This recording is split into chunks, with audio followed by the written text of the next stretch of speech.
Shadows of York, The Merchant's Final Deal Legal Disclaimer. The following content contains a dramatized account based on real events. All names, specific locations, and identifying details have been changed to protect the identities of those involved. This content is intended for entertainment and educational purposes only. Viewer discretion is advised. Content warning. This story contains descriptions of violence, criminal activity, and other sensitive content that may be disturbing to some viewers. It is intended for mature audiences aged 18 and over only. Introduction. The rain fell in sheets across the ancient city of York, England, turning cobblestone streets into glistening rivers that reflected the yellow glow of street lamps. It was 3 a.m. when my phone rang, jolting me from a dreamless sleep. I've learned over my 25 years as a detective that nothing good ever comes from calls at this hour. The voice on the other end belonged to Detective Inspector Blackwell of North Yorkshire Police. His tone was grave, his words measured. "Shernan, we've got one you might be interested in." Businessman found dead in an abandoned warehouse near the river. Multiple stab wounds, scenes, unusual. I sat up, sleep evaporating like the morning fog over the Yorkshire moors. Unusual how? You'd better see for yourself. We're keeping this quiet for now. Too many important connections.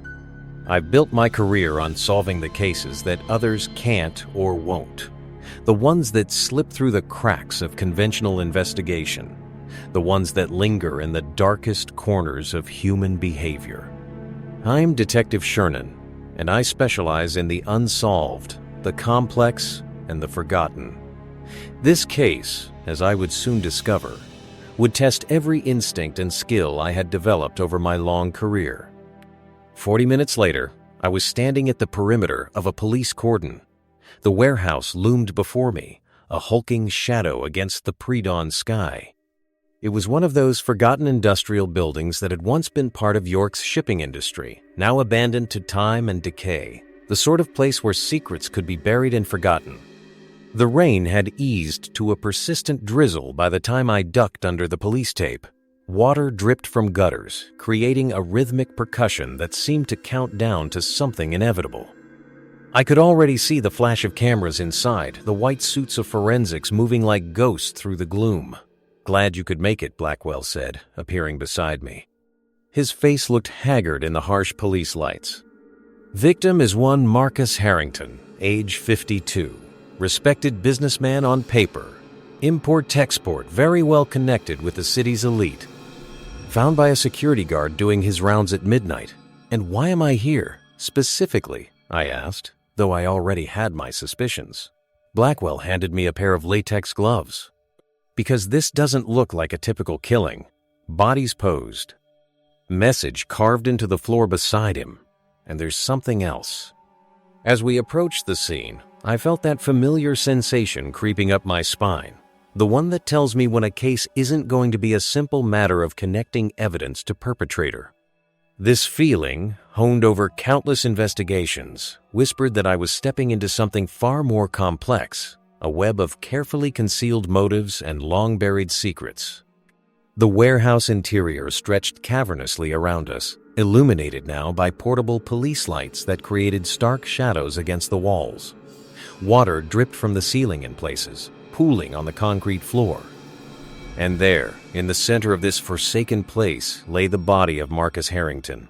He had been positioned deliberately, arms stretched outward, palms up as if in supplication. 9 stab wounds punctured his chest in a pattern too deliberate to be random. Around him, arranged in a perfect circle, were 9 different objects. A small bag of white powder, a hunting knife, a gold watch, a ledger book, a family photograph, a brass key, an antique coin, a mobile phone, and a single playing card, the 9 of diamonds. Carved into the concrete beside him, still visible despite attempts to wash it away with rainwater from the leaking roof, were the words, 9 debts paid. I knelt beside the body, studying the placement of each object, the precision of the wounds, the deliberate staging that spoke of something ritualistic rather than impulsive. "This isn't just a murder," I said finally, standing to face Blackwell. This is a message, and a carefully constructed one at that. That's why you're here," he replied. "The chief constable wants this handled quietly and quickly." Harrington moved in powerful circles. Politicians, business leaders, his daughters engaged to a member of parliament. I nodded slowly, taking in the scene once more. There's history here. Deep history. This kind of display doesn't come from a momentary grudge or a deal gone wrong. This has been planned for a long time. As I spoke, I noticed something tucked into Harrington's suit pocket, the corner of what appeared to be a business card. With gloved fingers, I carefully extracted it. It was indeed a business card, but blank except for a handwritten note on the back. "All 9 shall pay their due. 1 down, 8 remain." I looked up at Blackwell, whose expression told me he understood the implication as well as I did. "We're looking at a serial killer who's just getting started," I said. "And whoever it is, they've been planning this for a very long time." In the distance, I could hear the mournful call of a train whistle as it passed through the city, a sound that seemed to echo the gravity of what we were facing. 8 more people were marked for death, connected somehow to whatever secret Harrington had taken to his grave. And so began the most complex and dangerous case of my career, a journey that would lead me through the shadowy underbelly of Yorkshire's criminal world, the polished facades of its elite society, and the darkest corners of human motivation. A case that would force me to question everything I thought I understood about justice, vengeance, and the thin line that separates the two. What I couldn't know then, as I stood in that damp warehouse with the first victim, was how deeply this case would challenge not just my investigative skills, but my very understanding of right and wrong. Or how close it would bring me to becoming the very thing I had spent my life fighting against. Have you ever stood at the edge of a moral precipice and felt the vertigo of doubt? Have you ever questioned whether justice and law are truly the same thing? Before this case was over, I would be forced to confront these questions and more. This is the story of the 9 of Diamonds killer, the shadowy figure who brought a reckoning to the powerful of York. And it's the story of how I nearly lost myself in the pursuit of a truth that no one wanted revealed. The investigation begins. The morning after discovering Harrington's body, I found myself in my cramped office at the Special Investigations Unit, walls covered with crime scene photos and preliminary reports. Outside, York was coming to life, tourists wandering the medieval streets, locals hurrying to work, all blissfully unaware of the darkness that had descended on their city. I've always believed that to understand a murder, you must first understand the victim. Marcus Harrington had cultivated the image of a successful, legitimate businessman. His import-export company, Harrington Global Enterprises, specialized in luxury goods from across Europe and Asia. On paper, he was a pillar of the community, generous donor to local charities, member of the Chamber of Commerce, family man with a wife of 30 years and 2 adult children. But my instincts told me there was more beneath the surface. The ritualistic nature of the killing, the message left behind, these weren't the hallmarks of a random attack or even a business deal gone wrong. This was personal, calculated, years in the making. I was making notes on the evidence collected at the scene when Detective Inspector Blackwell entered, carrying 2 cups of coffee. His normally composed demeanor seemed strained. "The chief constable's breathing down my neck already," he said, setting a cup on my desk. "Harrington played golf with half the police committee and the mayor. They want this wrapped up quickly and quietly." I took a sip of the bitter coffee. "That's not going to happen. Whoever did this is just getting started. Did you run the backgrounds on the security guard who found him? Clean as a whistle. Retired military, worked security for 5 years. Nothing suspicious." I nodded, then pointed to the crime scene photos showing the 9 objects arranged around Harrington's body. "These items are significant. The killer chose them specifically to tell a story." Blackwell leaned closer to examine the photos. What kind of story? That's what we need to find out. Each object could represent a person, an event, a secret. The 9 of Diamonds playing card particularly interests me in Scotland. It's known as the Curse of Scotland. You think our killer has Scottish connections. Maybe. Or maybe they're telling us that Harrington was a curse to 9 people. Let's start with his family. I want to interview the wife and children first. The Harrington family home sat on the outskirts of York, a sprawling Georgian mansion set behind wrought iron gates. Money was clearly no object here, with manicured gardens and luxury cars in the driveway. As Blackwell and I approached the front door, I couldn't help but wonder how much of this opulence had been built on legitimate business. Eleanor Harrington greeted us in the sitting room. A woman in her early 50s, she maintained the polished appearance of someone accustomed to being in the public eye. Her grief seemed genuine, but there was something else beneath it, a tension, a guardedness. Mrs. Harrington, I began. I know this is an incredibly difficult time, but we need to ask you some questions about your husband. She nodded stiffly. Of course, anything to help find who did this to Marcus. Was your husband having any problems recently? Business difficulties, personal conflicts, her hands twisted in her lap. No, nothing unusual. Marcus was. He was always dealing with the stresses of business, but nothing out of the ordinary. Did he have enemies? Anyone who might have wished him harm?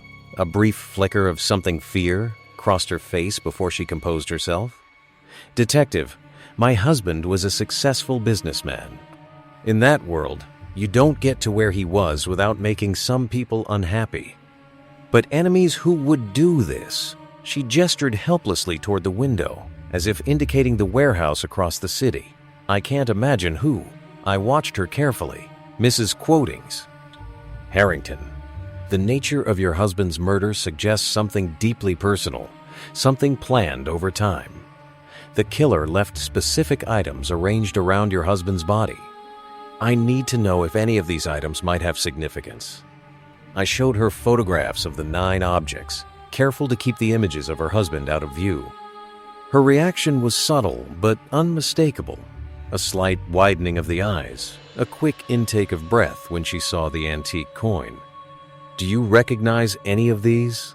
No, she said, too quickly. I don't know why anyone would leave these things.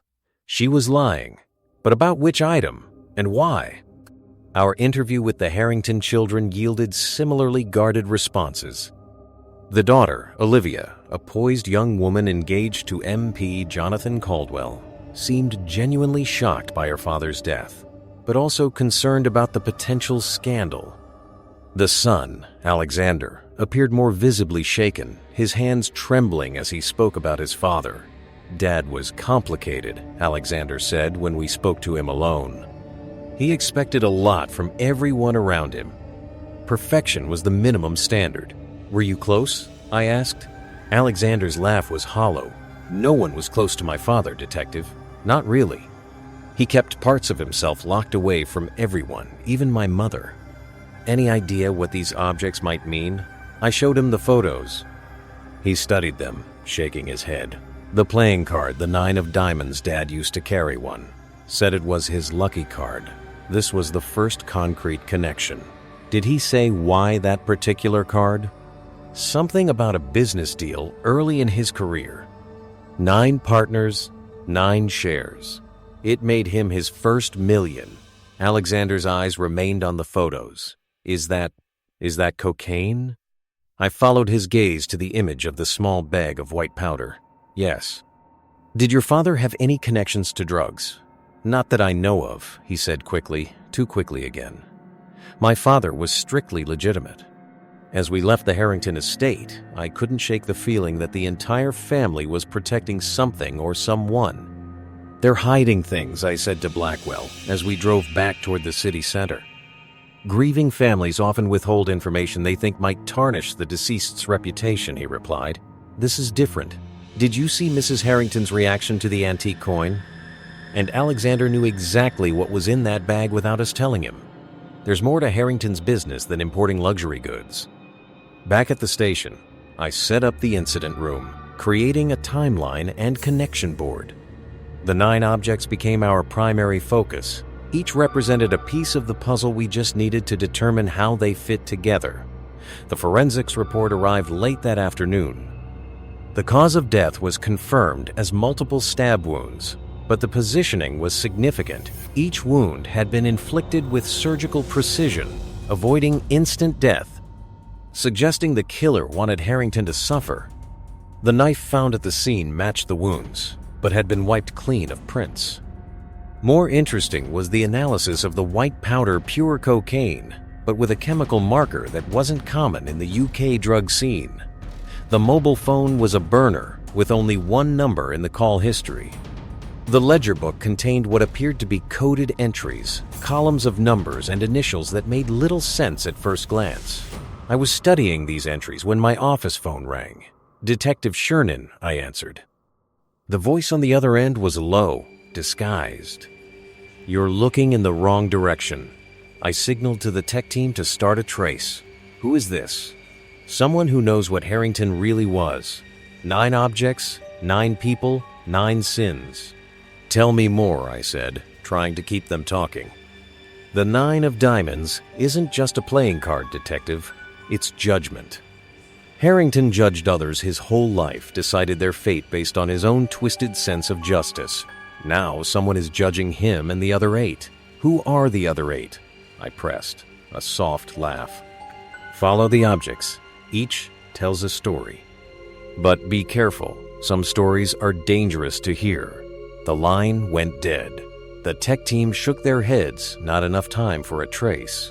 I leaned back in my chair, processing this new information.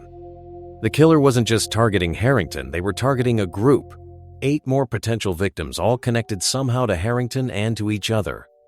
That night, I stood at my apartment window, looking out over the city of York. The ancient walls, the towering minster, the winding river Ouse, all seemed peaceful from this distance. But beneath that peaceful exterior, I knew something sinister was unfolding. A carefully orchestrated plan of vengeance that had been years in the making. Who were the 9? What was their connection? And most importantly, who would be next? As if in answer to my unspoken question, my phone buzzed with a message from Blackwell. Another body had been found, this time in an upscale hotel room in the city center. The message was brief but chilling. 8 deaths remain. Have you ever had that moment when you realize you're not just chasing a killer but racing against a countdown? When you understand that each tick of the clock brings another person closer to death? That's the weight I carried as I hurried through the rain-slicked streets of York that night, knowing I was already too late for victim number 2. The web expands. The second murder scene was as meticulously arranged as the first. The victim, Patricia Chambers, age 48, lay on the bed of her hotel suite at the Grand Hotel York, her arms positioned in the same supplicant gesture as Harrington. 8 stab wounds to the chest. 8 objects arranged in a circle around her body. The same white powder, a different knife, similar ledger, another playing card, and 8 of diamonds, plus new items, a designer purse, a passport, a small silver box containing what appeared to be ashes, and a USB drive carved into the ornate wooden headboard. 8 debts paid. Patricia Chambers, I would soon learn, was the CEO of a pharmaceutical company called Medicor UK. Like Harrington, she maintained a respectable public persona philanthropist, advocate for medical research, recently divorced mother of one. And like Harrington, it appeared there was much more beneath the surface. How did the killer get in? I asked the hotel security manager as forensics worked the scene. "That's the thing," he said, shuffling nervously. "There's no sign of forced entry, and the electronic lock shows no entries except for Ms. Chambers herself and housekeeping earlier in the day. Security cameras? That's even stranger," he admitted. "We have footage of Miss Chambers entering her room at 7:48 p.m. No one else enters. At 9:15 p.m., there's a 3-minute gap in the footage, like someone cut it out. The next person to enter is the housekeeper who found her at 10:30 when Miss Chambers didn't respond to a room service delivery. I studied the scene, noting the similarities and differences from Harrington's murder. Our killer has access to security systems, professional-level skills, Blackwell nodded, and connections to both victims. The question is, what connected Harrington to Chambers? I knelt beside the body, careful not to disturb any evidence. Let's find out what's on that USB drive. Back at the station, our tech team worked to access the drive's contents while I dove deeper into Patricia Chambers' background. On the surface, she appeared to be exactly what her public profile suggested, a successful businesswoman who had worked her way up through the pharmaceutical industry. Medicor specialized in developing and manufacturing medications for treatment-resistant conditions. But as I dug deeper, connections began to emerge. 3 years earlier, Medicor had entered into a partnership with Harrington Global Enterprises to distribute their products across Eastern Europe and parts of Asia markets where Harrington had established trade routes. The tech team called me in just after midnight. The contents of the USB drive had been accessed. It's encrypted but not particularly sophisticated, the lead tech explained. Contains financial records, offshore accounts, shell companies, payment records. I scanned through the documents, and a pattern quickly emerged. Harrington Global had been using its legitimate business operations as cover for something much darker, the distribution of counterfeit pharmaceuticals through Medicor's supply chain. Not just any counterfeits, but dangerous substitutes that contained little or none of the active ingredients of the medications they were supposed to be. These are shipping manifests, I said, pointing to one document. Authentic Medicor products diverted to Harrington's warehouses, replaced with counterfeits, then distributed to markets where regulation is less stringent. Bloody hell, Blackwell muttered. People would have died. People did die, I corrected him, pointing to another document, a list of settlements paid to families in Eastern European countries, disguised as charitable donations. These aren't donations. They're hush money. As we pieced together the evidence, the connection between our first two victims became clear. Harrington had provided the distribution network, Chambers had provided the pharmaceutical expertise and legitimate business front. Together, they had made millions selling fake medications to desperate people in countries where regulatory oversight was minimal. But who else was involved? And who had decided to bring them to justice in such a dramatic fashion? The next morning, I interviewed Patricia Chambers' ex-husband, Andrew Chambers, a nervous man who seemed more concerned about his financial interests than his ex-wife's death. Patricia and I haven't been close since the divorce, he explained, fidgeting with his watch, an expensive timepiece that suggested the settlement had been generous. She became different after she took the CEO position at Medicor. Distant. Secretive. Did she ever mention Marcus Harrington or Harrington Global? His expression shifted subtly. The import-export guy? I think they had some kind of business arrangement. Patricia mentioned it was very profitable. Did you ever question the nature of that arrangement? Andrew's eyes darted away. Look, detective, Patricia handled the business side of our lives. I didn't ask questions as long as the lifestyle continued. Even if that lifestyle was built on harming innocent people, his face flushed. I don't know what you're implying, but I'm not implying anything, Mr. Chambers.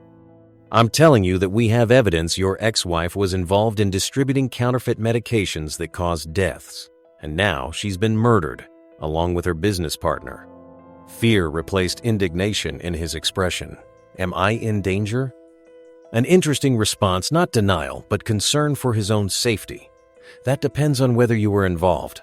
I wasn't, he insisted quickly. Patricia kept me out of her business affairs. But, he hesitated. But what, Mr. Chambers? About a month ago, Patricia called me drunk. She was scared. Said something about the 9 coming back to haunt her. That someone knew everything and was going to make them pay. He shrugged helplessly. I thought it was just the alcohol talking. The 9. There it was again. 9 people connected by some shared past, some shared crime. 2 down, 7 remaining. Later that day, the lab results came back on the ashes found in the silver box at Chambers' murder scene. They were human remains, but degraded to the point where DNA analysis would be difficult. What was the significance of these ashes? Were they connected to a victim of the counterfeit drugs? As I was pondering this question, Blackwell burst into my office. We've identified a connection between Harrington and Chambers beyond just business. They were both in York University's business program, class of '92. This was a significant breakthrough. We need the alumni records from that year. Get names, current locations, professions, everything. Already on it, Blackwell said. But there's something else. The antique coin found at Harrington's scene? It's been identified as a rare sovereign from 1887, Queen Victoria's Golden Jubilee. Only a few thousand were minted, and guess what? One was reported stolen from the York Museum in 1992, along with 8 other valuable coins. The pieces were starting to come together. A group of 9 students, a coin heist, and decades later, a pharmaceutical counterfeit operation that killed people. There's our connection. But before we could pursue this lead further, my phone rang. It was Eleanor Harrington, her voice tight with anxiety. "Detective Shernan, someone left an envelope at our house. It contains a playing card, a 7 of diamonds, and a note saying 7 remain." My blood ran cold. "Mrs. Harrington, I need you to secure that envelope. Don't touch it any further. We're on our way." As Blackwell and I raced to the Harrington estate, I couldn't shake the feeling that we were being led step by step through a carefully constructed narrative by a killer who was always several moves ahead. But why reveal the pattern so explicitly? Why telegraph each move? Unless that was part of the plan to create fear among the remaining 7, to make them desperate, to flush them out into the open. The 7 of diamonds meant our killer had already selected their next victim, and the clock was ticking. But as we would soon discover, understanding the pattern of killings was only the beginning. The true nature of what connected these 9 individuals went far deeper than a university coin heist or even a counterfeit drug operation. It reached into the darkest corners of human behavior, into a tragedy that had been deliberately buried for nearly 30 years. And as I would learn, sometimes the most dangerous secrets are the ones closest to home. The hidden past. The envelope left at the Harrington home yielded little forensic evidence. No fingerprints, generic paper available at any stationery store, standard playing card. But the message was clear enough. 7 members of this mysterious group remained, and the killer intended to work through them methodically. Using the university connection, we compiled a list of students who had attended York University's business program with Harrington and Chambers in the early 90s. The class had been relatively small, 34 students in total. Of those, 9 had been part of an exclusive study group that called themselves the Sovereigns, a reference, presumably, to the stolen coins. The original 9 members of the Sovereigns were 1. Marcus Harrington, deceased, 2. Patricia Chambers, deceased, 3. Victor Blackwood, now a prominent judge in Leeds, 4. Sophia Chen, investment banker in London, 5. James Riley, owner of several nightclubs across northern England, 6. Dominic Foster, Member of Parliament for a York constituency, 7. Elizabeth Lizzie Taylor, disappeared in 1994, presumed dead, 8. Robert Sinclair, real estate developer, 9. William Frost, currently serving as the Chief Constable of North Yorkshire Police. The last name hit me like a physical blow. William Frost, Blackwell's boss, the man pressuring us to solve the case quickly. He was part of the group. I looked at Blackwell, who appeared equally shocked. "Did you know about this?" He shook his head. "I had no idea. The chief never mentioned being at university with Harrington."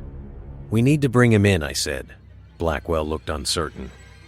"He's the chief constable. We can't just haul him in for questioning. 2 people are dead, Blackwell. And based on this pattern, 5 more will die if we don't stop the killer. Your boss is either a potential victim or a suspect." Reluctantly, Blackwell agreed to arrange a meeting with Chief Constable Frost. While we waited, I focused on the other surviving members of the Sovereigns. Protective details were assigned to those we could locate: Victor Blackwood, Sophia Chen, James Riley, and Dominic Foster. Robert Sinclair, however, proved more elusive. He had sold his real estate business 6 months earlier and, according to his former assistant, had left the country for an extended sabbatical. His current whereabouts were unknown. As for Elizabeth Taylor, her disappearance in 1994 now took on new significance. Could her disappearance be connected to whatever bound these 9 people together? And could her disappearance be the original sin that someone was now avenging? Chief Constable William Frost arrived at my office rather than summoning us to his, which surprised me. A tall man with silver hair and an authoritative presence, he carried himself with the confidence of someone accustomed to command. But today, there was a tension in his shoulders, a wariness in his eyes. "I understand you have questions, Detective Shernan," he said, taking a seat across from my desk. "Sir, were you aware that both murder victims were your former classmates at university?" He held my gaze steadily. "Yes. I recognized their names immediately when the reports came in. That's why I assigned this case to a special investigator outside the normal chain of command. I needed someone who wouldn't be influenced by any personal connections." It was a reasonable explanation, but something felt off. "Why didn't you disclose your connection to the victims?" "I'm disclosing it now," he replied evenly, "and I'm prepared to provide any information that might help your investigation." "Tell me about the Sovereigns." A flicker of something: surprise, fear, crossed his face before he composed himself. "We were a study group, ambitious students who recognized that connections would be as important as grades in our future careers. And the stolen coins from the York Museum? Was that also part of your academic pursuits?" Frost's posture stiffened. "I don't know what you're implying, Detective, but if you have accusations to make, I suggest you do so formally." "I'm not making accusations, sir. I'm investigating a double homicide with a clear pattern indicating 7 more potential victims. You're one of the 7. I need to understand what connects you all." He was quiet for a moment, seeming to weigh his options. "The Sovereigns were more than just a study group," he finally admitted. "We made a pact to help each other succeed, whatever it took. The coin theft was a bonding ritual, Marcus's idea. Each of us took 1 coin as a symbol of our pact." "And Elizabeth Taylor? What happened to her?" Frost's composure faltered visibly. "Lizzie. That was a tragedy. She disappeared during a weekend trip to the Lake District. There was an extensive search, but her body was never found. The prevailing theory was that she went hiking alone and had an accident. Did you believe that theory?" "At the time, yes. We all did." His voice had the practiced steadiness of someone who had repeated the same story many times. "Look, Detective, I'm as keen as you are to find who's behind these murders. I've authorized whatever resources you need. I appreciate that, sir. But I need to ask, do you still have your sovereign coin?" He hesitated before answering. "No, I sold it years ago, when I was struggling financially early in my career." I didn't know it was from the museum heist until much later. I wasn't sure I believed him, but I let it pass for now. "We're assigning protective details to all remaining members of the Sovereigns. I'd advise you to accept one as well." "That won't be necessary," Frost said firmly. "I'm surrounded by officers every day. With all due respect, sir. So was Patricia Chambers, surrounded by hotel security. This killer is methodical and resourceful." He considered this, then nodded reluctantly. "Very well. Assign whoever you think is appropriate." After Frost left, Blackwell looked troubled. "You think he's holding back?" "I know he is," I replied. "They all are. Whatever happened with Elizabeth Taylor, it's more significant than a hiking accident." That evening, I found myself in the university archives, poring over old student newspapers and yearbooks from 19,921,994. References to the sovereigns were sparse: a few photographs of group members at social events, an article about their success in a business competition. Elizabeth Taylor appeared in several photos, a pretty young woman with dark hair and an infectious smile, always at the center of the group, often standing next to Marcus Harrington. The last mention of Elizabeth came in a small article dated May 1994. Students still missing after Lake District trip. Elizabeth Taylor, 22, and of Sexed 22, that is Evan.com, remains missing 3 weeks after disappearing during a weekend outing with friends. Taylor, a final-year business student, was last seen at a rental cabin near Windermere. Fellow students who were with her reported that she left for a walk alone and never returned. Search efforts continue, but authorities express diminishing hope of finding her alive. The article included a quote from William Frost, identified as a friend who was present at the cabin. Lizzie was adventurous, always pushing boundaries. We're all devastated and hoping for a miracle. I made note of the location, a rental cabin near Windermere. If Elizabeth's disappearance was connected to the current murders, that cabin might hold clues. As I was leaving the archives, my phone rang.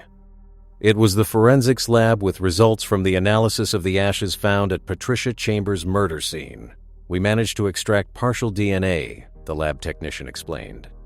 It's degraded, but we got enough for a comparison.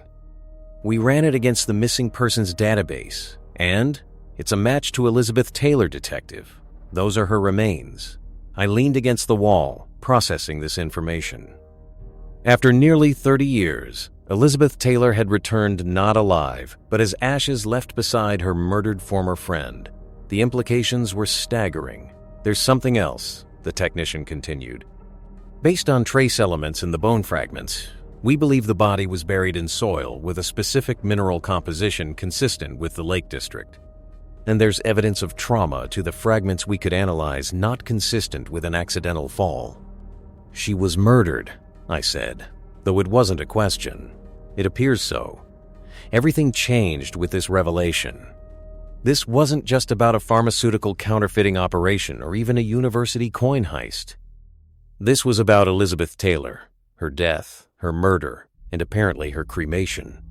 Someone had kept her remains all these years, and now they were using them as part of an elaborate revenge. But who? A family member? A lover?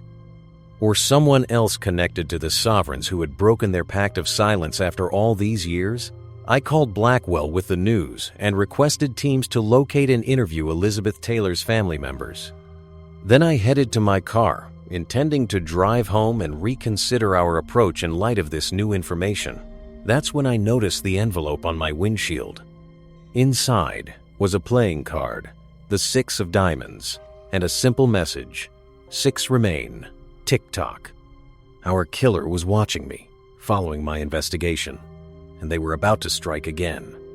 What I didn't realize then was how personal this case would become, or how much it would force me to question everything about the system I had dedicated my life to upholding. The third victim. The protective details we had assigned to the remaining members of the Sovereigns proved insufficient. Despite our warnings, Judge Victor Blackwood insisted on maintaining his court schedule. "I won't be intimidated," he had told the officers assigned to protect him. His confidence would prove fatal. Blackwood was found in his chambers at the Leeds Crown Court, posed in the now familiar supplicant position, with 6 stab wounds to the chest. Around him, 6 objects: the cocaine, a knife, a ledger, the 6 of diamonds playing card, a judge's gavel, and a USB drive identical to the one found with Patricia Chambers. The message carved into his ornate wooden desk read simply, 6 debts paid. This time, however, the killer had left something additional, a manila folder containing old photographs. They showed 9 young people at what appeared to be a cabin in a wooded setting.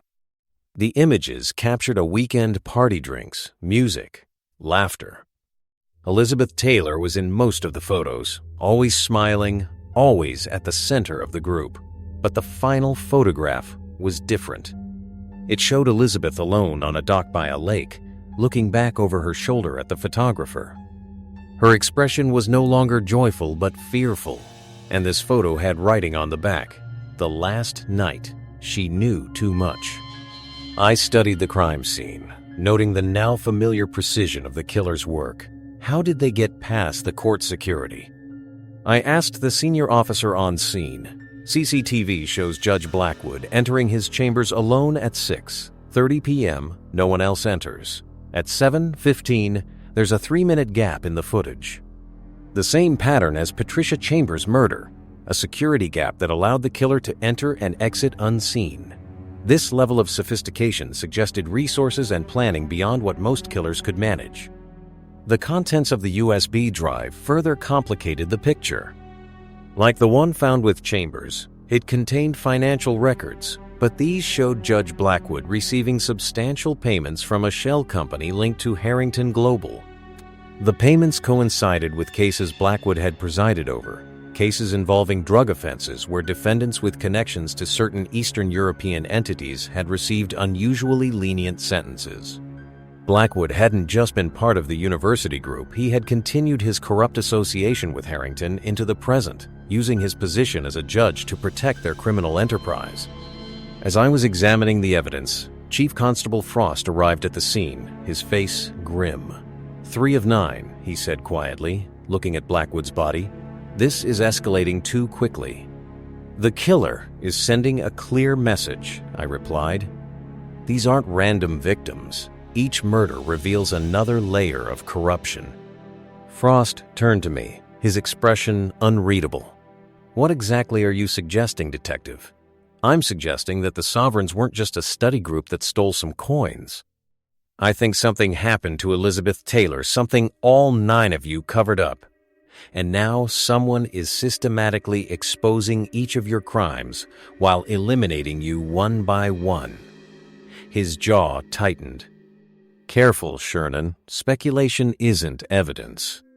The ashes at Chambers' scene were Elizabeth Taylor's remains. DNA confirmed it. And these photos, I handed him the manila folder, watching his reaction carefully, suggest she was murdered at that cabin in the Lake District. Frost's hand trembled slightly as he flipped through the photographs. When he reached the final image, he quickly closed the folder. This is circumstantial at best. Maybe. But 3 people are dead, sir. 5 more are marked. I need the full truth about what happened to Elizabeth Taylor. He handed the folder back to me. Focus on finding the killer, Detective. That's your job. Not digging through decades-old history. As he walked away, I called after him.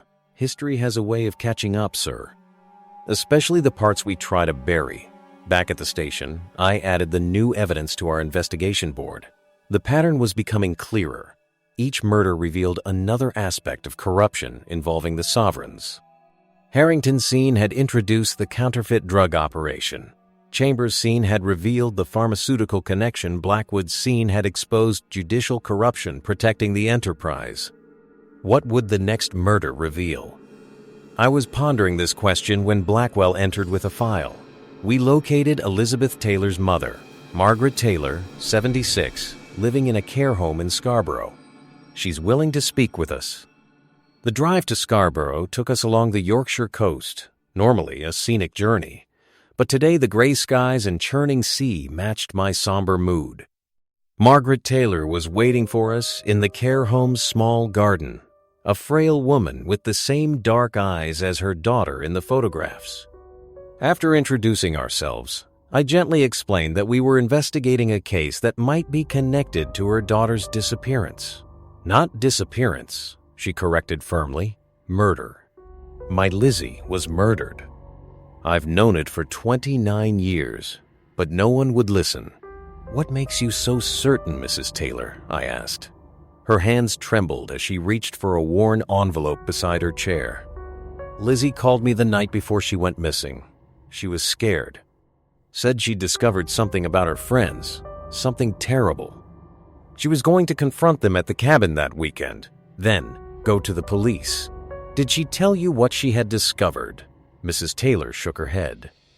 Only that it involved drugs, and that someone had been hurt. She said she had evidence photographs and a ledger book she had taken from Marcus Harrington's room, a ledger like the ones found at each murder scene. What happened after she went missing? The police investigation was a sham, she said bitterly. Her friends all gave the same story. Lizzie went for a walk alone and never came back. They searched for a week, then declared it a likely accident. But I knew better. She opened the envelope and removed a letter. This came 3 months after Lizzie disappeared. No return address, no signature. The letter was brief. Your daughter did not have an accident.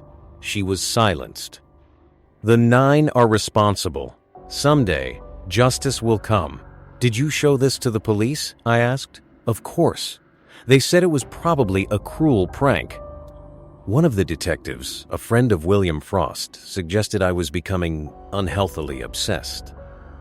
They closed the case. Mrs. Taylor, did you keep any of Elizabeth's belongings from university? Letters, diaries, anything that might help us understand what she discovered? She nodded slowly. I have her journals. The police never asked for them. She called to a care worker who brought out a small box. These were my Lizzie's private thoughts. I've kept them safe all these years, waiting for someone who would actually listen. The box contained 5 notebooks, Elizabeth Taylor's journals from her university years. I promised Mrs.'s dad, Taylor, we would treat them with respect and use them to find the truth about her daughter. As we were leaving, she grasped my arm with surprising strength. Detective, there's something else you should know. About a year after Lizzie disappeared, I saw William Frost in town. He didn't notice me, but he was with a young man, thin, intense, with a birthmark on his face. They were arguing. The young man was shouting, "She deserved justice." Frost grabbed him, said something I couldn't hear, then gave him money. I never saw that young man again. Do you remember anything else about him? A name? No name. But the birthmark was distinctive, like a crescent moon under his left eye. This new information added another layer to our investigation. Who was this young man with the birthmark? Could he be our killer, executing a revenge plan decades in the making? That night, I sat in my apartment reading through Elizabeth Taylor's journals. Her earlier entries depicted an enthusiastic student, thrilled to be part of the Sovereigns, the elite group that everyone wanted to join. She described Marcus Harrington as brilliant, charismatic, slightly dangerous. She had clearly been infatuated with him. But the entries changed tone in early 1994. Elizabeth became concerned about activities the group was involved in, particularly Marcus and Patricia, who seemed to be running some kind of drug operation using their business school projects as cover. The final entry, dated 3 days before her disappearance, was chilling. I found M's ledger. It's worse than I thought. They're bringing drugs in through Eastern Europe, using the business school connections. But that's not the worst part. The boy from the club, the one who overdosed, they're responsible. They gave him something experimental. P called it a field test, for God's sake. He was just a kid. I took photos of the ledger and the correspondence. I'm going to confront them this weekend at the cabin. They need to go to the police, take responsibility. If they won't, I will. Elizabeth Taylor had discovered their drug operation in its earliest stages and threatened to expose them, and for that, she had been silenced. As I closed the journal, my phone rang.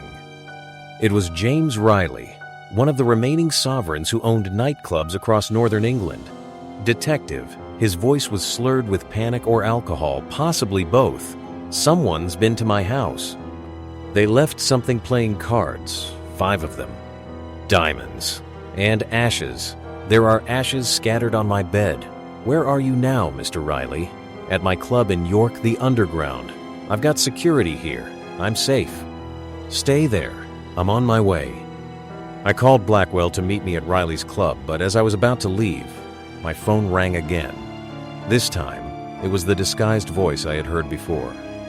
You're reading her words now, aren't you, Detective? Finally, someone is listening to Lizzie. Who are you? I demanded. Someone who promised justice. The 9 of Diamonds was a game they played a scoring system for their business achievements. 9 points for Marcus, the leader. 8 for Patricia, his partner. 7 for Eleanor, the wife who laundered their money. 6 for Victor, who protected them legally. 5 for James, who distributed through his clubs. 4 for Dominic, who provided political protection. 3 for Sophia, who handled their finances. 2 for Robert, who invested their profits. 1 for William, who covered up their crimes. And Elizabeth Taylor, she was never part of their corruption. She was their victim, the first of many. Did you know her? A pause. I loved her, and they took her from me. Let me help you, I said carefully. Tell me who you are. You already have all the clues you need, detective.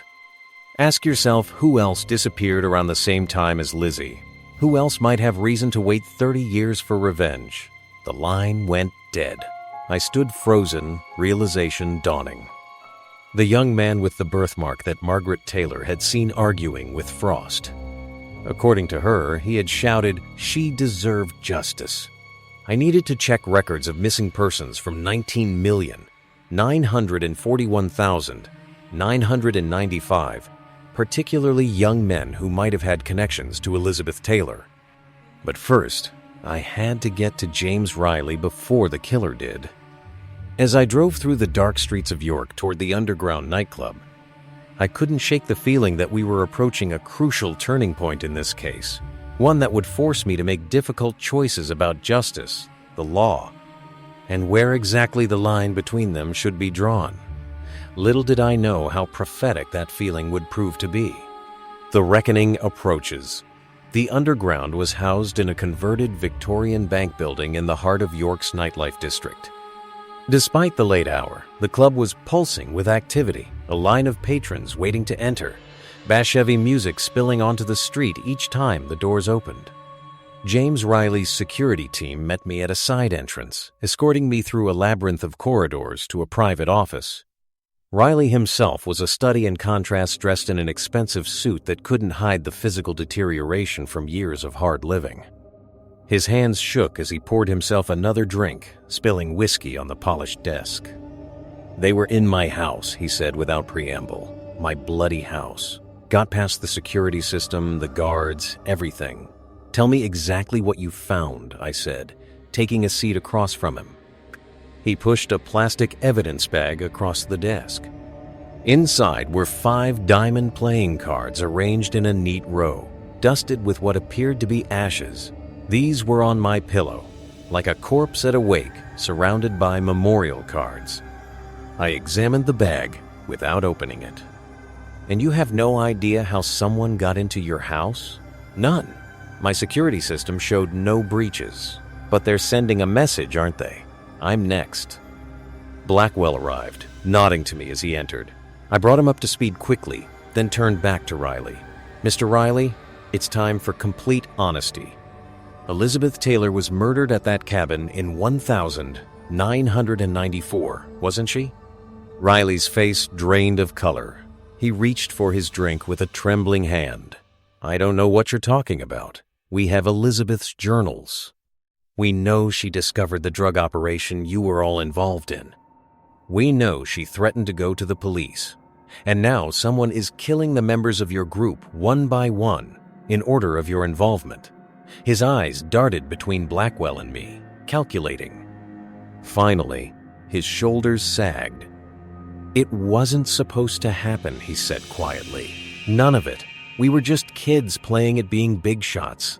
The drug business started small, just party stuff for university events. But Marcus, he saw the potential.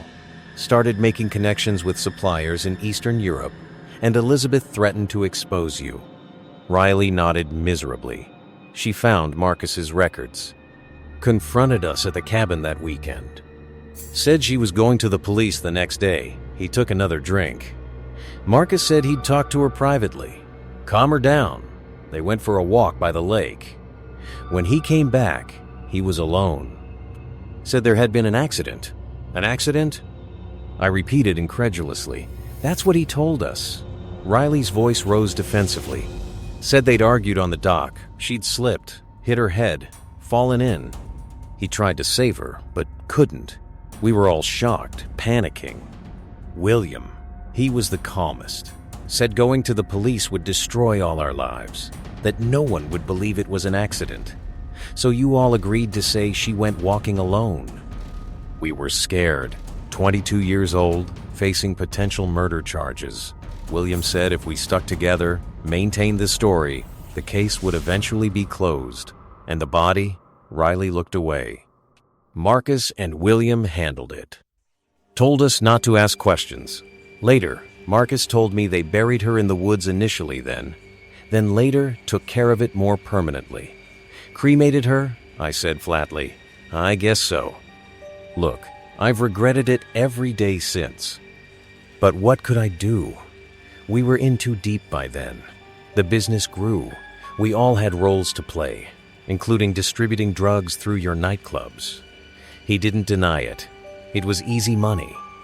And we were protected, Victor handling any legal problems, Dominic providing political cover, William making sure police investigations went nowhere. A perfect criminal enterprise, Blackwell said disgustedly. Until now, I added. Until someone decided it was time for justice. Riley leaned forward. You have to protect me. I've told you everything. Not everything, I countered. Who else might have known about Elizabeth's death? She had a boyfriend, perhaps? A flash of recognition crossed his face. There was someone, a boy she'd been seeing from the art department. Quiet type, always sketching. Had a birthmark on his face. Can't remember his name. Did he ever confront any of you after Elizabeth disappeared? Riley frowned, thinking. Not me personally, but about a month after it happened, this kid showed up at one of our group meetings. Started shouting about how he knew we were involved, that Elizabeth had told him about our operation. William and Marcus took him outside. When they came back, they said he wouldn't be a problem. And none of you ever saw him again? Not that I recall. Marcus implied they'd paid him off. Or something worse, I thought grimly. This mystery man with the birthmark seemed more and more likely to be our killer, someone who had loved Elizabeth, perhaps known about her discovery, and had been silenced one way or another by the sovereigns. We need to move you to a secure location, I told Riley. Whoever is doing this has been systematically eliminating members of your group. I can't just disappear, he protested. I have businesses to run. You won't have anything to run if you're dead, Blackwell said bluntly. Reluctantly, Riley agreed to be taken to a safe house. I assigned 2 trusted officers to guard him and instructed them not to share his location with anyone, not even Chief Constable Frost. My trust in the police hierarchy was eroding with each new revelation. After Riley was safely transferred, Blackwell and I returned to the station to update our investigation board. The pattern was clear now. Our killer was working through the sovereigns in order of their involvement in the criminal enterprise, leaving playing cards that corresponded to their rank within the organization. If Riley was ranked 5, that means the next target should be Dominic Foster, the MP, Blackwell reasoned. Assuming our killer sticks to the pattern, I agreed. We need to check on Foster immediately. And we need to identify this mystery man with the birthmark. A search of university records from 1994 revealed several male students who had left the program unexpectedly that year, but without photographs. We couldn't determine which might have had the distinctive birthmark. I expanded the search to include missing persons reports from the period and cross-referenced with art department enrollment. A hit came back at 3 a.m. Thomas Gray, age 21, reported missing by his parents in June 1994, approximately 1 month after Elizabeth Taylor's disappearance. He had been an art student at York University and, according to the report, had become increasingly distressed after his girlfriend had gone missing during a trip to the Lake District. The report noted that Thomas had made allegations against a group of business students regarding his girlfriend's disappearance, but investigations found no evidence to support his claims. The case file included a photograph, A serious-looking young man with dark hair and a crescent-shaped birthmark under his left eye. "This has to be him," I said to Blackwell, examining the photo. "But what happened to him?" If he confronted the sovereigns and then disappeared, Blackwell left the implication hanging. We need to find out if Thomas Gray is still alive. And if not, what happened to him? Dawn was breaking by the time we tracked down Thomas Gray's parents. Now in their 70s, they lived in the same modest home in Hull where they had raised their son. They agreed to meet with us later that morning. Before leaving for Hull, I called the safe house where James Riley was being kept. The officer in charge reported that Riley was secure but increasingly agitated, demanding alcohol and threatening to leave if his needs weren't met. "Keep him there," I instructed.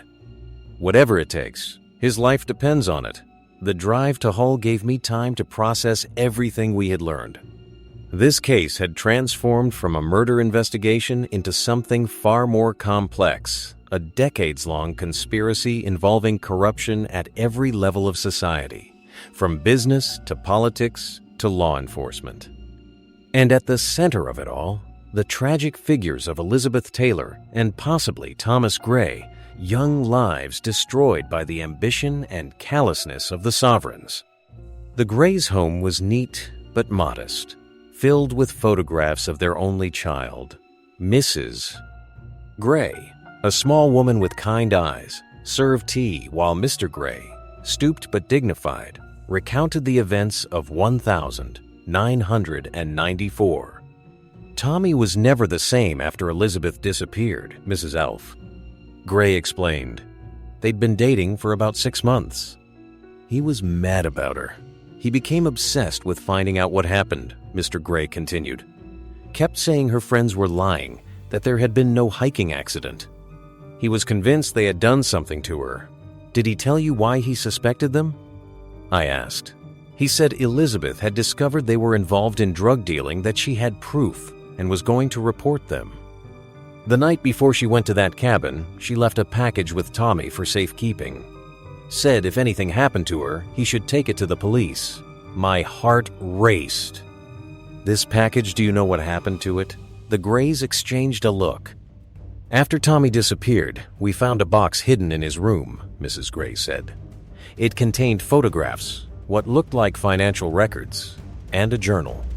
We took it to the police, but the detective said it was nothing relevant, Mr. Gray finished bitterly. Said our son was distraught over his girlfriend's disappearance and was creating conspiracy theories. They returned the box, told us to let it go for Tommy's sake. Do you still have this box? I asked, trying to keep the urgency from my voice. Mrs. Gray nodded. We've kept everything of Tommy's. We always hoped. She didn't finish the sentence, but she didn't need to. These parents had been waiting nearly 30 years for their son to come home. Mr. Gray left the room and returned with a weathered cardboard box. This is what Elizabeth left with Tommy. We've never known what to do with it. Inside the box was a collection of evidence that would have blown the Sovereign's operation wide open in 1,994 photographs of them with known drug dealers, a ledger detailing their early distribution network, letters between Marcus and Patricia discussing their expansion plans. Elizabeth had gathered enough evidence to send them all to prison. But there was something else in the box, something that made my blood run cold. A handwritten note from Thomas to his parents, Mom and Dad. If you're reading this, something has happened to me. Elizabeth was murdered by the Sovereigns because she discovered their drug operation. I confronted them with her evidence, but they threatened me. William Frost, who's now a police officer, said they would kill me too if I didn't keep quiet. I've made copies of everything Elizabeth collected. I'm going to try a different approach. Someone has to listen. If I disappear, please don't stop looking for the truth. I love you both. Tommy tucked behind this note was a small photograph Thomas and Elizabeth together, smiling, his arm around her shoulders, her head leaned against him. They looked happy, normal, their future still bright with possibility. Detective, Mrs. Gray said quietly, "Do you think Tommy is still alive?" I wanted to offer hope, but the evidence was pointing in a dark direction. I don't know. But I promise you this, I will find out what happened to your son, and I will make sure those responsible face justice. As we left the Grays' home with the box of evidence, my phone rang. It was one of the officers guarding James Riley at the safe house. "Detective Shernan," he said, his voice tight with stress. "Riley's gone." "What do you mean, gone?" "He got a call about an hour ago, said it was his club manager with an emergency. Insisted on taking it in private. When he didn't come back after 10 minutes, we checked the room. The window was open. He left a note saying he had to check something at the club and would be back soon." I swore under my breath. "Get to the underground immediately." "I'll meet you there." But I already knew we would be too late. Our killer had found a way to lure Riley out, perhaps by pretending to be his club manager. The countdown was accelerating. Sure enough, by the time we arrived at the underground, James Riley was dead posed in his office chair with 5 stab wounds to the chest. Around him, 5 objects: the cocaine, a knife, a ledger, the 5 of diamonds playing card, and a small vial of ashes carved into his wooden desk. 5 debts paid. But this crime scene had a new element: a laptop open on the desk, playing video footage on a loop. The video showed a young man being beaten by 2 others, his face bloodied but recognizable despite the poor quality. It was Thomas Gray, and his attackers were Marcus Harrington and William Frost.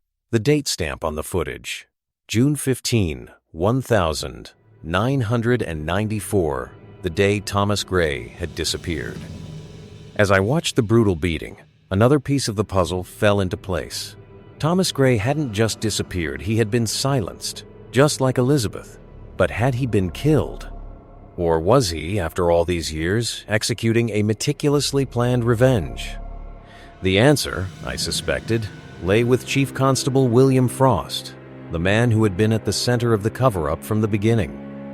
The man who, according to the playing card ranking system, was the lowest ranked, but perhaps the most crucial member of the Sovereigns. The man who, if our killer maintained the pattern, would be the last to die. But before I could confront Frost, I needed to warn the other remaining targets. Dominic Foster, the MP who had provided political protection. Sophia Chen, the investment banker who had handled their finances. And Robert Sinclair, the real estate developer who had allegedly left the country. As I was about to leave the crime scene, my phone buzzed with a text from an unknown number. 4 remain. Justice comes to all, the countdown continued. The truth emerges. The murder of James Riley changed the dynamics of our investigation. With concrete evidence implicating Chief Constable Frost in the assault of Thomas Gray, I could no longer operate within the normal police hierarchy. I requested an emergency meeting with the police and crime commissioner, presenting the evidence we had gathered: the box from the Grays, the video footage from Riley's murder scene, and the testimonies we had collected. The commissioner, a former judge with a reputation for integrity, was appropriately shocked. "This goes beyond anything I could have imagined," he said after reviewing the materials. "I'm placing Chief Constable Frost on immediate administrative leave pending investigation. Detective Shernan, you'll report directly to me until this case is resolved." With official authority to proceed, I focused on locating and protecting the remaining members of the Sovereigns while searching for Thomas Gray if he was indeed still alive and responsible for the killings. Dominic Foster, the MP ranked 4 in the group, was scheduled to speak at a constituency event that evening. Despite my warnings, he refused to cancel, insisting that heightened security would be sufficient.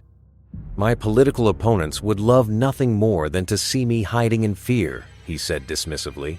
"I've survived 3 election campaigns and 2 scandals. I'll survive this, too."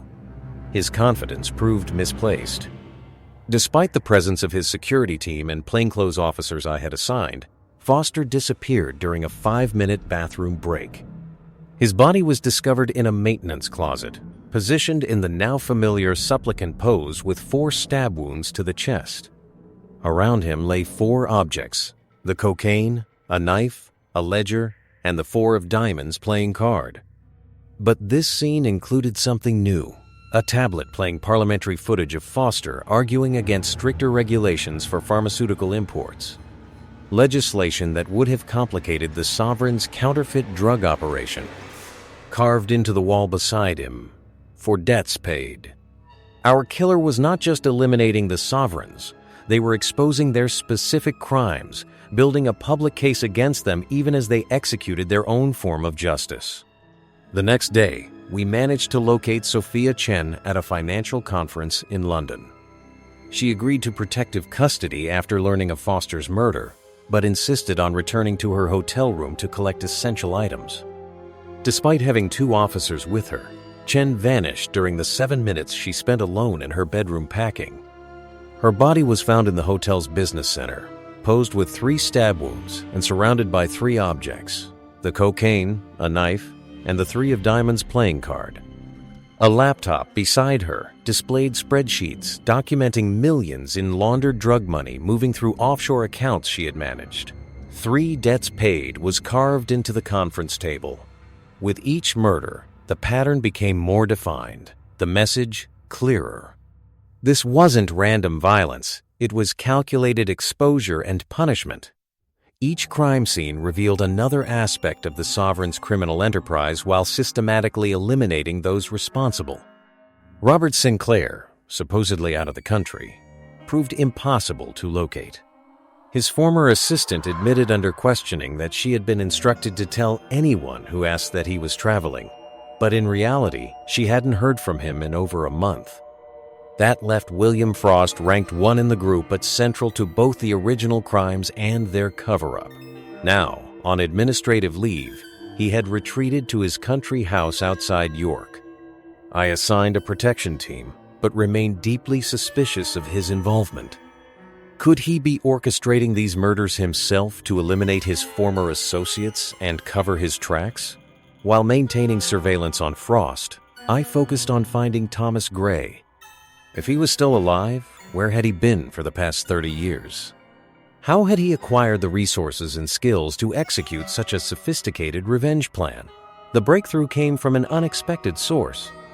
A retired detective named Harris, who had worked in the North Yorkshire Police in the 1990s, contacted me after hearing rumors about the investigation. I never felt right about how the Taylor girl's disappearance was handled, he explained when we met at a quiet pub on the outskirts of York. Frost was a rising star back then, but there was always something off about him. Too polished, too connected for a young officer. Did you know about his connection to Elizabeth Taylor? I asked. Harris nodded. Not officially, but there were whispers. Small department people talk. I knew they'd been at university together. When her case came in and Frost took a special interest, some of us wondered, what about Thomas Gray? Did you ever encounter him? Harris's expression darkened. That's actually why I contacted you. I was the one who took the report when his parents came in about his disappearance. Standard procedure was to cross-reference with other recent cases, so I noted the connection to Elizabeth Taylor. Next day, Frost pulled the file, said he'd handle it personally because of the connection, and case was closed within a week. Frost said the boy had been located in London, claimed he'd had a breakdown after his girlfriend's disappearance and needed space, but I never saw any documentation. No interview report, no confirmation of contact. Did you question this? Harris laughed bitterly. I tried. My supervisor told me to drop it. 3 weeks later, I was transferred to traffic duty in the most remote part of the county. Spent the rest of my career giving out speeding tickets. This corroborated our growing suspicion. Frost had used his position to bury both Elizabeth's murder and Thomas's disappearance. But had Thomas been killed, or had he somehow escaped? One more thing, Harris said as we were leaving. About 6 months after Gray disappeared, there was an unidentified body found in the river near Selby. Male, approximately 2,025 years old, badly decomposed. The case was assigned to Frost, who quickly determined it was a vagrant known to police. but the physical description in the initial report noted a facial birthmark. Do you know what happened to the body? Cremated at county expense. No formal identification was ever made. This could be the final piece. Thomas Gray had likely been murdered by the sovereigns, his body disposed of in the river, and later, when it was discovered, Frost had ensured it was misidentified and cremated to destroy evidence. But if Thomas was dead, who was killing the sovereigns? I returned to the evidence we had gathered, reviewing everything with fresh eyes. The precision of the murders, the intimate knowledge of the sovereign's crimes, the patterns that pointed to events from 30 years ago, it all suggested someone with a personal connection, but also someone patient, meticulous, and deeply committed to justice. As I was reviewing the case files late that night, my phone rang a blocked number. Detective Shernan, the now familiar disguised voice, said, "You've been very thorough." "Not thorough enough," I replied, signaling to the tech team to start a trace. "I still don't know who you are." "Yes, you do. You just haven't accepted it yet. Thomas Gray is dead. The body found in the river in 1994 was his." A pause. Thomas Gray did die that day, in more ways than one. Then who am I speaking to? Someone who made a promise to Elizabeth. And to Thomas. Someone who has waited 30 years to fulfill that promise. The tech team signaled that they had a location, a mobile phone near York Minster, the heart of the city. Why contact me now? I asked, trying to keep them talking. Because you're different, detective. You actually care about justice, not just closing cases. You've seen the corruption that allowed the sovereigns to flourish. You understand why this had to happen. Murder is never justice, I argued, though part of me wondered if that was true in this case. Isn't it? The system failed Elizabeth. It failed Thomas. It failed all the people who died from counterfeit medications. The sovereigns prospered while their victims were forgotten. Sometimes justice requires sacrifice. Turn yourself in, I urged. You have all the evidence needed to expose what they did. The truth can come out through legal channels now. A bitter laugh. Like it did 30 years ago? No, detective. There's only one way this ends. Two remain. The line went dead. The tech team confirmed the call had come from near York Minster, but the phone was already off. I dispatched officers to the area, though I knew they wouldn't find anyone. Two remain: Robert Sinclair and William Frost, but Sinclair was missing, possibly already dead. That left Frost as the final target, the man who had covered up Elizabeth's murder and Thomas's disappearance, who had protected the sovereigns through his position of authority for decades. I called Frost's protection detail, instructing them to increase vigilance. Then I headed to the station to coordinate our efforts to identify and locate the killer. But a new complication awaited me there. Eleanor Harrington had come forward with new information. Marcus's widow sat in my office, clearly distressed but composed. "I've been going through Marcus's private papers since his death," she began. "There are things you need to see." She handed me a USB drive. This contains financial records, correspondence, everything documenting the sovereign's operations over the years. Marcus kept meticulous records insurance, he called it. Insurance against what? I asked. Against betrayal. They all had dirt on each other, mutually assured destruction. She looked away. I knew about some of their activities, the pharmaceutical business, the corruption. I told myself it wasn't my concern. That, looking the other way, was the same as innocence. But it wasn't, I said quietly. No. And now I have to live with that knowledge. She met my eyes directly. There's something else you should know about Robert Sinclair. What about him? He's dead. Has been for over a month. Marcus received confirmation from one of their associates in Spain, where Robert had been hiding. Body was found in his villa, posed like the others, with 2 stab wounds and 2 objects beside him. This explained Sinclair's disappearance. He had already been eliminated, following the pattern, which meant Frost was the only one remaining. One last thing, Eleanor said, rising to leave. There was another member of their group in university. Not part of the Sovereigns, but close to them, Richard Bennett. He was in love with Elizabeth, obsessed with her, according to Marcus. After she disappeared, Richard had some kind of breakdown, left university. Years later, he contacted Marcus, asking questions about what had happened at the cabin. Marcus paid him off, but he always worried that Richard would come back someday. Do you know what happened to this Richard Bennett? She shook her head. Only that he changed his name after university, started over somewhere else. Marcus kept tabs on him for a while, then lost track about 15 years ago. After Eleanor left, I immediately searched for records on Richard Bennett. He had indeed been a student at York University in the early 90s, studying English literature. His student photo showed an ordinary young man with no distinctive birthmark. After leaving university abruptly in 1994, he had moved to London, then disappeared from official records around 2008. Could Richard Bennett be our killer? Had he spent years planning revenge for Elizabeth, with whom he had been in love from afar? It seemed plausible, but something didn't quite fit. The killer's intimate knowledge of the Sovereign's operations, the personal tone of our conversations, the references to promises made to both Elizabeth and Thomas, these suggested someone closer to the events than a university acquaintance. I was pondering these questions when an alert came in. William Frost had slipped away from his protection detail. According to the officers assigned to him, he had received a phone call, after which he insisted on driving to the old cabin in the Lake District, where Elizabeth had disappeared 30 years earlier. He had left before they could stop him, telling them cryptically, "It has to end where it began." This was it, the final confrontation. Our killer had lured Frost back to the scene of the original crime, the place where Elizabeth Taylor had been murdered.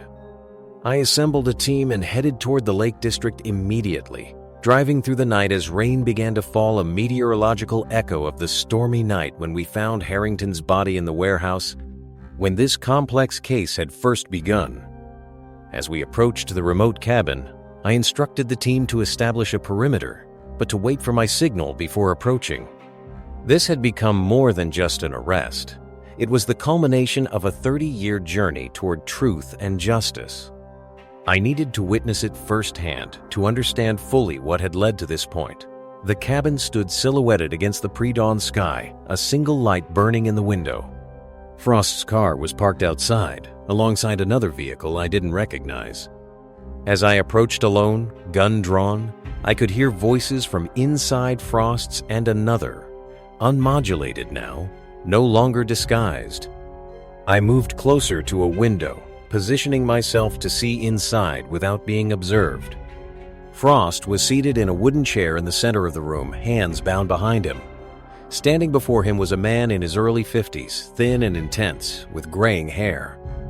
And on his face, a crescent-shaped birthmark under his left eye. Impossible. Thomas Gray was supposed to be dead, his body found in the river, cremated without proper identification, unless... The pieces suddenly clicked into place. The body in the river had indeed been Thomas Gray's, but not the Thomas Gray who had been Elizabeth's boyfriend. The body had been Richard Bennett's, who had been killed, and his body altered to be identified as Thomas. The man before me, the real Thomas Gray, had assumed Richard Bennett's identity 30 years ago, disappearing from his old life to plan his revenge. I listened as Thomas spoke, his voice trembling with emotion held in check for decades. "You're the last, William, the one who made it all possible. Without you, they would have been caught after Elizabeth died. Without you, justice might have been served 30 years ago." Frost's voice was surprisingly calm. "We were young, Thomas. We made terrible mistakes. But this killing spree won't bring Elizabeth back. No, it won't. But it will ensure that everyone knows what you all did. The counterfeiting operation that killed countless people, the corruption that protected it, Elizabeth's murder, my attempted murder. You could have gone to the authorities at any time in the past 30 years, Frost argued. Thomas laughed bitterly. To whom? You were the authorities. You buried the evidence. You silenced witnesses. You used your badge to protect criminals because you were one of them. He pulled out a knife the same type used in all the previous murders. You were ranked 1 in your little game. The lowest number, but the most important piece. The shield that protected them all. It was time to intervene. I stepped into the doorway, gun raised. Thomas Gray. Put down the knife. He turned to me, unsurprised. Detective Shernan. I wondered when you would arrive. It's over, Thomas. The truth is out now. All the evidence has been gathered. The Sovereign's crimes will be exposed through proper channels. Proper channels, he repeated softly. Like the ones that failed Elizabeth? That failed me? I'm not Frost. I'm not part of their system of corruption. I promise you that justice will be served. Thomas studied me, seeming to assess my sincerity. You know what they did. To Elizabeth. To me. To countless others who died from their counterfeit drugs. I do, and they will answer for those crimes. But not like this. Don't let them make you a murderer too. He looked at the knife in his hand. I already am a murderer, Detective, 7 times over. Then, let it end here. Don't make it 8. A long moment of silence stretched between us, broken finally by Frost's desperate voice. Listen to him, Thomas. It's over. We'll all pay for what we did, but through the courts. Thomas turned back to Frost, contempt evident in his expression. You only care about saving yourself. You never cared about justice. He raised the knife, and I tensed, preparing to shoot. But instead of striking Frost, Thomas placed the knife on a small table beside him. You're right, Detective Shernan. It should end here. He reached into his pocket and withdrew a playing card, the ace of diamonds, and placed it beside the knife. One debt to be paid through the justice system. Perhaps that's fitting. As Thomas stepped away from Frost, I moved forward to arrest him. But in that moment, Frost lunged up from his chair. His hands had never been securely bound and grabbed for my gun. In the struggle that followed, the weapon discharged. William Frost, Chief Constable of North Yorkshire Police, died instantly from a single gunshot wound to the chest. The official investigation ruled it a justified shooting in the line of duty. Thomas Gray was arrested for the murders of the other 7 sovereigns and currently awaits trial. The evidence he gathered over 30 years has been instrumental in exposing the full extent of the sovereign's criminal enterprise. From the original murder of Elizabeth Taylor to the counterfeit pharmaceutical operation that caused untold suffering. As for me, I've taken a leave of absence from the force. This case forced me to confront difficult questions about justice, corruption, and the thin line between right and wrong. I no longer see the world in the black and white certainties I once did. Sometimes, when I can't sleep, I find myself wondering if Thomas Gray's method of justice was really so wrong. He exposed crimes that the system had buried, brought attention to victims who had been forgotten, and held accountable those who had believed themselves above the law. But then I remember that justice without law is simply revenge, a dangerous path that leads to its own kind of darkness. The 9 of Diamonds, the Curse of Scotland, brought a curse upon 9 people whose ambition and callousness led them to commit terrible crimes. In the end, all 9 paid their debts, though not all in the way Thomas Gray had planned. And Elizabeth Taylor, whose murder set this tragedy in motion, finally received the justice she deserved, not through vengeance, but through truth. Moral reflection. As I stand at the edge of Windermere, looking out across the water where Elizabeth Taylor's life ended so many years ago, I can't help but reflect on the lessons this case has taught me. The water is calm today, offering no hint of the dark secrets it once concealed. Yet beneath the surface, like so many things in life, lies a complex reality that challenges our understanding of justice and morality.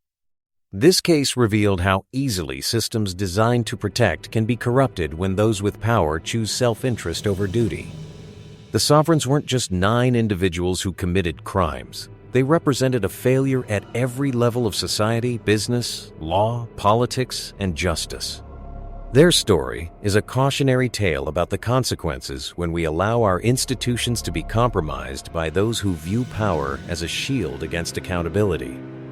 But this case also taught me something about the nature of justice itself. Thomas Gray spent 30 years planning his revenge, driven by love and loss. In many ways, he succeeded where the system had failed, exposing corruption, revealing truth, bringing attention to forgotten victims. Yet in choosing the path of vengeance, he surrendered part of himself to the same darkness he sought to punish. I wonder, as you hear this story, what you would have done in Thomas's position. If someone you loved was murdered and the system designed to protect them instead protected their killers, would you trust that system again? Or would you, like Thomas, take justice into your own hands? It's a question without easy answers, and perhaps that's the point. The line between justice and vengeance is thin, sometimes vanishingly so. What separates them is not just the method, but the purpose. Justice seeks to restore balance, to heal wounds, to prevent future harm. Vengeance seeks only to inflict pain equal to what was suffered. Thomas Gray began with one but ended with the other, and therein lies his tragedy. As I've reflected on this case, I've come to believe that true justice requires both accountability and compassion. It demands that we recognize the humanity in everyone, even those who have committed terrible wrongs. It asks us to face difficult truths about ourselves and our society. And perhaps most challenging, it requires us to maintain faith in imperfect systems while working tirelessly to improve them. I don't know if I could have maintained that faith in Thomas's position. I'm not sure any of us can say with certainty what we would do when faced with such profound injustice. But I do know that each of us makes choices every day about what kind of society we want to build, one defined by retribution and cycles of violence, or one that strives, however imperfectly, toward a justice that heals.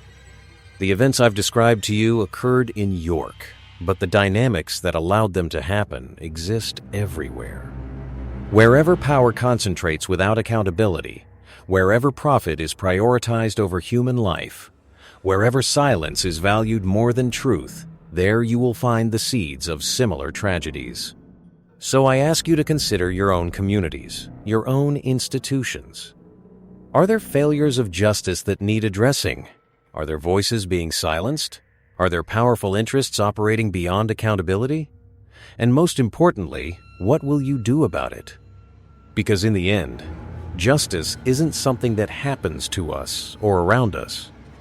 It's something we create together through countless individual choices to stand for truth, to protect the vulnerable, to hold power accountable, even when it's difficult, even when it's dangerous, especially then. That, I believe, is the true lesson of the Nine of Diamonds case. Not that vengeance can substitute for justice, but that justice requires vigilance and courage from all of us. If you found meaning in this story, share it with those you care about. Not just as entertainment, but as a reminder of our collective responsibility to build a world where Elizabeth Taylors are protected, where Thomas Grays are heard, and where the sovereigns cannot operate with impunity.